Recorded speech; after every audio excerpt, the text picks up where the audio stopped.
I, 58 feuds, have been married to my husband, 60 for over 35 years, and I've finally decided to end our marriage. I never thought I'd be starting over at this age, but here I am, feeling both terrified and oddly liberated. I need to share my story and get some advice from you all. My husband and I met during our sophomore year of college. I was studying business with a focus on culinary arts, and he was pursuing a degree in finance. We were young, idealistic, and thought we had it all figured out. We dated throughout college, and those years were some of the happiest of my life. We'd spend hours talking about our future, planning our careers, and dreaming about the life we'd build together. We got married right after graduation, in a small but beautiful ceremony surrounded by our families and closest friends. The first few years of our marriage were good. We both started our careers, he at a prestigious bank and I at a local bakery, to gain experience. We supported each other's ambitions, celebrated each other's successes, and comforted each other during setbacks. When I decided to start my own home-based bakery business 5 years into our marriage, my husband was supportive, at least initially. He helped me set up a basic business plan, even using some of his contacts to help me get started. I was so grateful for his support, and it made me love him even more. But as time went on, things started to change, slowly at first, so slowly that I didn't even notice it happening. My husband's comments about my business became less enthusiastic, more dismissive. "How's your little baking thing going?" he'd ask, in a tone that made it clear he didn't really care about the answer. When I'd excitedly tell him about a big order I'd landed, or a new recipe I'd perfected, he'd nod distractedly, barely looking up from his phone. As the years passed, the changes became more noticeable. My husband's attitude towards my appearance shifted dramatically. I've always been on the curvier side, and it had never seemed to bother him before. In fact, in our early years, he'd often compliment my figure, but suddenly, it became a major issue. It started with small comments here and there. "Are you sure you want to eat that?" he'd say as I reached for a cookie. Or, "Maybe we should start going to the gym together." At first, I tried to take it as concern for my health, but the comments became more frequent and more hurtful. "You know, if you lost some weight, you'd look so much better in your clothes," he'd say, eyeing me critically as I got dressed for a night out. Or, "Maybe you should cut back on tasting your baked goods. It's really starting to show." Each comment chipped away at my self-esteem, but I kept telling myself that he meant well. I started to become self-conscious about everything: what I ate, what I wore, how I looked when we went out together. I began to dread social events, always worried about what he might say or how he might look at me. The confident, happy woman I once was began to disappear, replaced by someone who was constantly second-guessing herself. Meanwhile, despite my husband's lack of enthusiasm, my bakery business was growing. Word of mouth spread, and soon I was getting orders not just from neighbors, but from people all over our city. I even started catering for small events. I was proud of what I had built, but my husband seemed almost embarrassed by it. At his work functions, he'd introduce me as just his wife, never mentioning my business.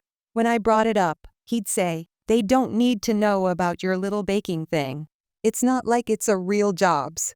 Those words stung more than he could ever know. To him, my passion, my hard work, my growing success, it was all just a little baking thing. I tried to talk to him about how his words made me feel, but he'd always dismiss it.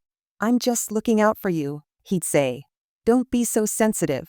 You know I support you." But his actions spoke louder than his words. He never asked about my business unless I brought it up, never celebrated my successes with me. When I'd share my dreams of maybe opening a small storefront bakery someday, he'd scoff, telling me to be realistic.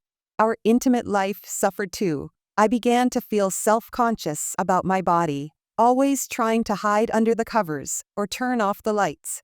My husband's critical gaze made me feel unattractive and undesirable. The passionate, loving relationship we once had faded into occasional, perfunctory encounters that left me feeling empty and alone. Things came to a head last month at our friend's 30th anniversary party. I had bought a new dress for the occasion, a beautiful blue number that I felt great in. It was the first time in years that I had looked in the mirror and genuinely liked what I saw. I felt confident, beautiful even. But that feeling was short-lived. When I came out of the bedroom ready to go, my husband looked at me and frowned.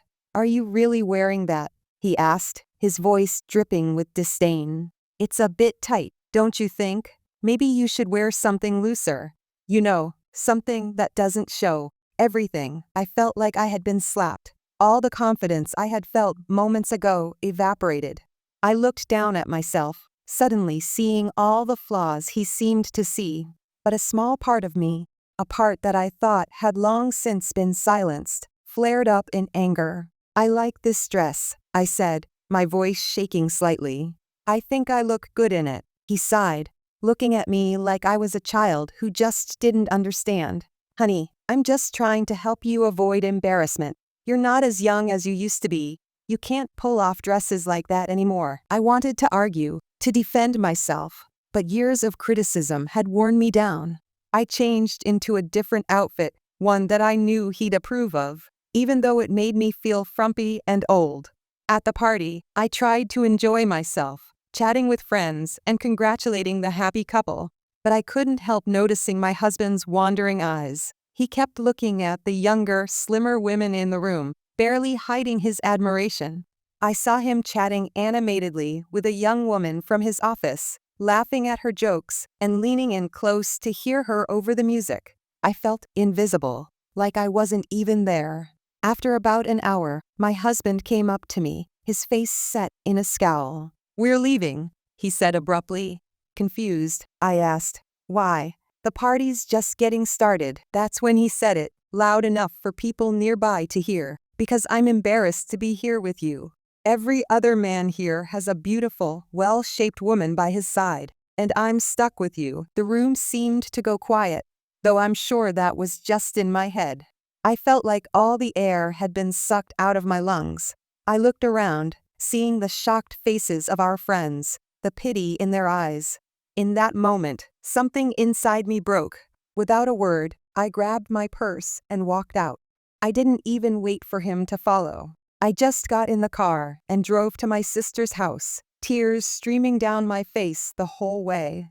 As I drove, all the years of criticism, dismissal, and emotional neglect played through my mind like a painful slideshow. I spent the night at my sister's, ignoring my husband's calls and texts. She held me as I cried, listening as I poured out years of pent-up pain and frustration. It was the first time I had really let myself acknowledge how unhappy I was, how much my marriage had worn me down. The next morning, I went back home to find my husband acting like nothing had happened. He tried to brush it off as a joke, saying I was too sensitive and couldn't take a little teasing. But something had changed inside me. I realized that I couldn't live like this anymore. For the next week, I stayed with my sister, really thinking about my life and my marriage. I realized that I had been unhappy for years, always trying to change myself to please my husband, never feeling good enough. I thought about how my business, the one thing that was truly mine, had flourished despite his lack of support.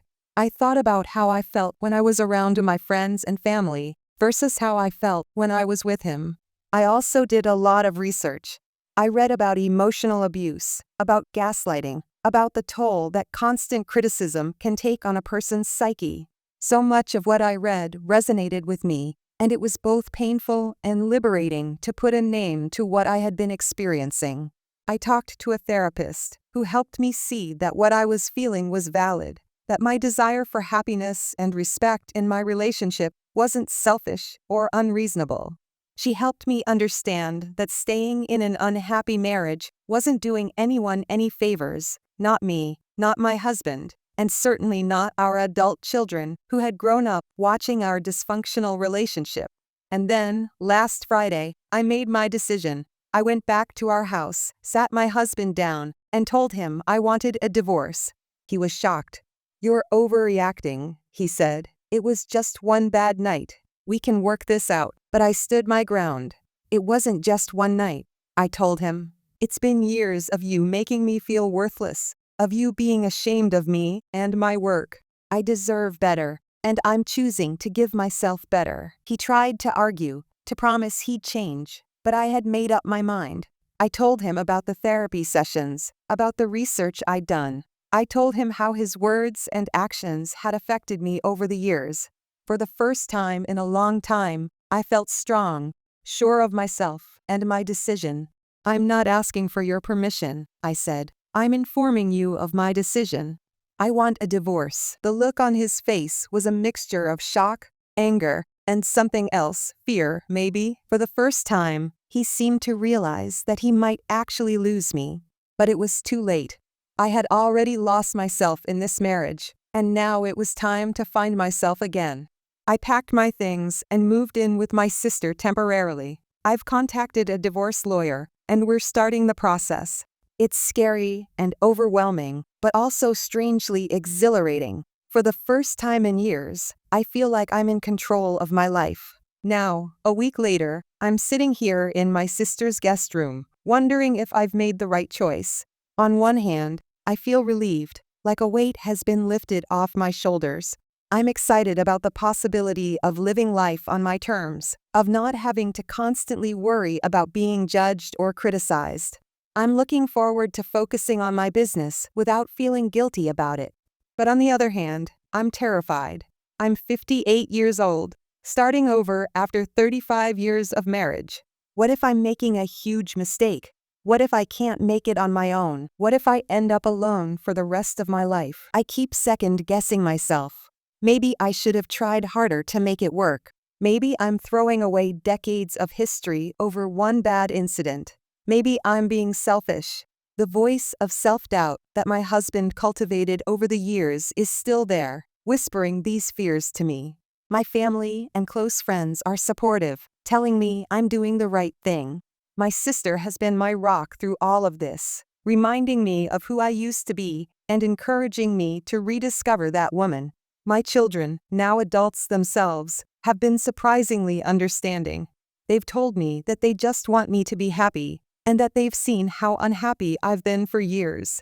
But I can see the pity in some people's eyes, the unspoken, poor her, divorced at her age. It makes me wonder if I'm making a fool of myself. Am I too old to start over? Is it ridiculous to think I might find happiness on my own at this stage of my life? I guess what I'm asking is, am I making the right decision? Is it ever too late to start over? How do I navigate this new chapter of my life? How do I rebuild my self-esteem after years of having it chipped away? How do I learn to trust my own judgment again? Any advice from those who've been through something similar would be greatly appreciated. How did you handle the fear and uncertainty? How did you rebuild your life post-divorce, especially later in life? Are there any pitfalls I should be aware of? Any steps I should be taking that I might not have thought of? I know this post is long, and if you read this far, thank you. It feels good to get this all out, even if it's just to strangers on the internet. I'll keep you updated on how things go. Right now, I'm taking it one day at a time, trying to rediscover who I am outside of my marriage. It's scary, but also exciting. For the first time in a long time, I feel like I have a future to look forward to, even if I'm not quite sure what that future looks like yet. Update 1. It's been 4 months since my last post, and a lot has changed. Thank you all for your support and advice. It meant more than you know. After filing for divorce, I threw myself into my bakery business. It was a way to keep busy and prove to myself that I could succeed on my own. To my surprise, the business began to flourish beyond my expectations. Word spread quickly, and soon I was overwhelmed with orders. Taking a leap of faith, I rented a small commercial space, something I'd always dreamed of, but never thought possible. The day I got the keys, I stood in the empty store, feeling a mix of fear and excitement. But mostly, I felt proud of taking this step.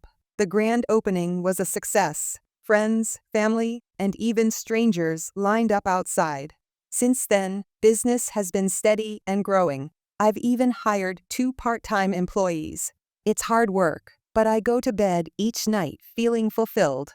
About 2 months ago, I had an unexpected encounter. I was at a supplier's warehouse when a man, 62M, offered to help me with a heavy bag of flour. He introduced himself as a cafe owner, and we got to talking about our businesses.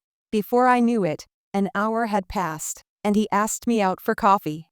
That coffee date turned into dinner, which turned into more dates. He's kind, funny, and genuinely interested in my work. He listens when I talk about new recipe ideas and even offers to be my taste tester. It's still early days, and I'm taking things slow. But for the first time in a long time, I feel appreciated and valued. However, just as things were looking up, I received an unexpected call from my ex-husband. His voice was small, almost timid, so unlike the confident, often condescending tone I was used to. He told me he'd made a huge mistake, that he missed me, and asked if we could try again. I was stunned. Part of me was angry. Now he realizes what he's lost after years of making me feel small and unworthy. Another part felt a twinge of satisfaction. But mostly, I felt nothing, just a calm certainty that that chapter of my life was closed. I told him I was sorry he was unhappy, but that I had moved on. I explained that I was building a new life for myself, one that made me happy and fulfilled. I thanked him for the apology, but made it clear that there was no chance of reconciliation. He didn't take it well, alternating between pleading and anger, but with each accusation, I felt stronger in my resolve. This call only confirmed that I'd made the right decision in leaving. After I hung up, I sat for a long time, processing what had happened. I expected to feel upset or conflicted, but instead, I felt an overwhelming sense of peace. I realized that I truly had moved on.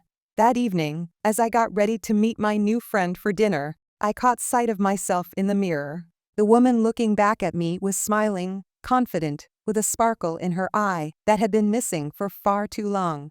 I'm not naive enough to think everything will be smooth sailing from here. I know there will be challenges ahead.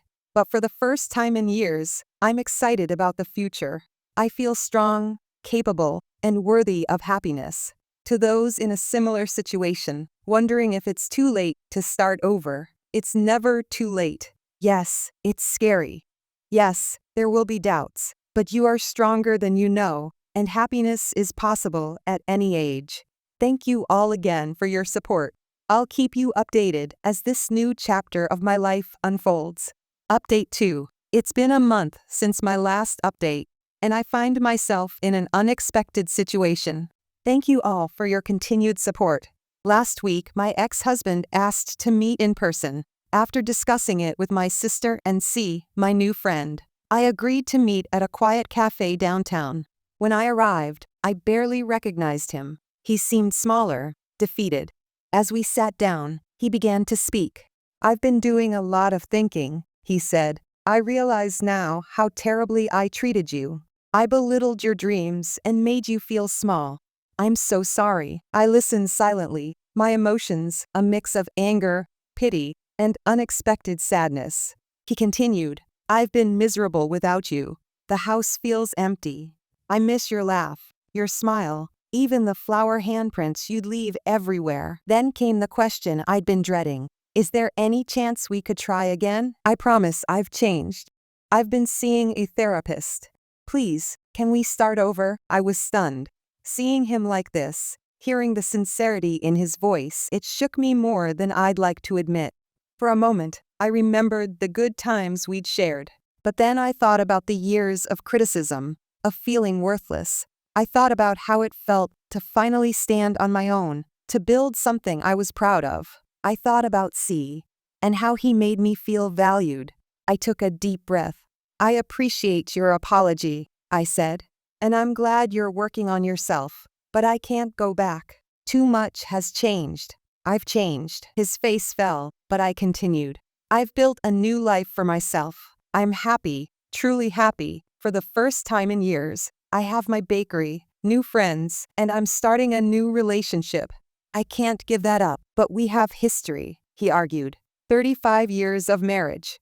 Doesn't that count for anything? It does, I said gently, but it's not enough to build a future on. We're different people now. I like who I've become." He was quiet for a long moment. Finally, he nodded slowly. "I understand," he said, his voice barely above a whisper. "I don't like it, but I understand. I hope you can forgive me someday." "I think I already have," I replied, surprising myself. Forgiving you was part of moving on. But forgiveness doesn't mean going back. As we were about to leave, he asked one last question. "Are you really happy without me?" I looked at him, feeling a mix of sadness for what we'd lost and excitement for what I'd found. "Yes," I said simply. "I really am." Walking out of the cafe, I felt a sense of closure I hadn't even realized I was missing. It was hard seeing him like that, vulnerable and regretful. A small part of me even felt guilty for not giving him another chance. But I knew, deep in my heart, that I'd made the right decision. That evening, I met C for dinner. As I told him about my meeting, he listened patiently, offering support without judgment. When I finished, he took my hand and said, "I'm proud of you. It takes a lot of courage to stand up for yourself like that." In that moment, I felt a rush of affection for this man who truly saw and appreciated me. I realized I was ready to take our relationship to the next level. "Would you like to come over for dinner tomorrow?" I asked. "I'll bake your favorite dessert." His face lit up with a smile that made my heart skip a beat. "I'd love to," he said. As I fell asleep that night, I felt a sense of peace I hadn't experienced in years. Yes, the conversation with my ex had been difficult. Yes, part of me mourned for the marriage we once had. But I was excited about the future stretching out before me, a future I was building on my own terms. To anyone facing a similar situation, wondering if they're making the right choice by choosing themselves, you are. It's not easy, and there will be moments of doubt, but you deserve to be happy, to be appreciated, to live a life that fulfills you. It's never too late to start over, to choose yourself. Trust in your strength. It's greater than you know. Thank you all again for your support throughout this journey. Your words of encouragement have meant the world to me. I'll keep you updated as I continue to navigate this new chapter in my life. Update 3. It's been 2 months since my last update, and things have taken an unexpected turn. After our cafe meeting where I rejected reconciliation, my ex-husband's behavior became increasingly problematic. The calls started a week later. Initially apologetic, they soon turned desperate and angry. He'd call at all hours, crying or accusing me of ruining our lives. I blocked his number, but he found ways around it, using different phones and sending emails. The situation escalated when he started contacting C, my new partner. He sent messages claiming I still loved him and that C should step aside for my happiness. While C was understanding, I could see the strain it was putting on our relationship. I remembered my ex had remarried quickly after our divorce, a fact he'd conveniently omitted in his attempts to win me back. Realizing his new wife probably had no idea what was happening, I decided to contact her. We met at a coffee shop. She was younger, around 45, and visibly nervous. As I explained the situation, her expression changed from polite interest to shock and anger. "He told me he was over you," she said quietly. "He said you were the one who couldn't let go." I showed her the messages and call logs. Her hands shook as she looked through them. "I had no idea," she said, tears in her eyes. "I'm so sorry." We talked for a while, two women united by one man's actions. She told me about their whirlwind romance and how he'd been distant lately. "I thought he was having an affair," she said bitterly. "I guess in a way, he was." We decided to confront him together. The next evening, I went to their house while she pretended to be out. When my ex opened the door, his face lit up. "I knew you'd come back," he said, pulling me inside. I let him talk, waiting for his wife's return. When she walked in, the look on his face was unforgettable. Together, we confronted him with everything we knew. He tried to defend himself, but it was 2 against 1. In the end, he just slumped in his chair, defeated. His wife was resolute. She told him their marriage was over and that she'd be filing for divorce immediately. When he protested about the houses, she reminded him it was in her name, a gift from early in their marriage. I looked at this man I'd once loved, feeling pity, but also finality. "Don't contact me again," I said. "It's over, for good." We left him there, in the house that was no longer his home. Before parting, his soon-to-be ex-wife thanked me for reaching out. "Us women need to stick together," I replied, meaning it. At home, I told C everything. He listened patiently, then hugged me. "I'm so proud of you," he said. "You're the strongest person I know." As I write this, I feel a peace I haven't known in a long time. The stress of my ex's harassment is gone. I can focus on my bakery, my relationship with C, and building the life I want. To those dealing with manipulative exes, you are strong, you are worthy, and you deserve peace. Don't be afraid to stand up for yourself and close the door on toxic relationships. Thank you all for your support. Your encouragement has been a lifeline. I'll keep you updated, but for now, I'm looking forward to a future free from the shadows of my past. Update 4. It's been a month since my last update, and I feel like I've finally reached the end of this chapter in my life. Thank you all for sticking with me through this journey. Last week, I received a call from an unknown number. It was my ex-husband. His voice was different this time, not angry or pleading, but defeated. "I've lost everything," he said. "My wife left me. I'm staying at a cheap motel, and I don't know what to do." He poured out his story. His wife had filed for divorce, keeping the house. Most of their friends had sided with her once they learned what had happened. "I realize now how badly I've messed up," he said. "Not just with her, but with you. For years. I'm sorry. I know that doesn't fix anything, but I needed you to know that." I felt a complex mix of emotions, pity, a twinge of guilt, but mostly a sense of closure.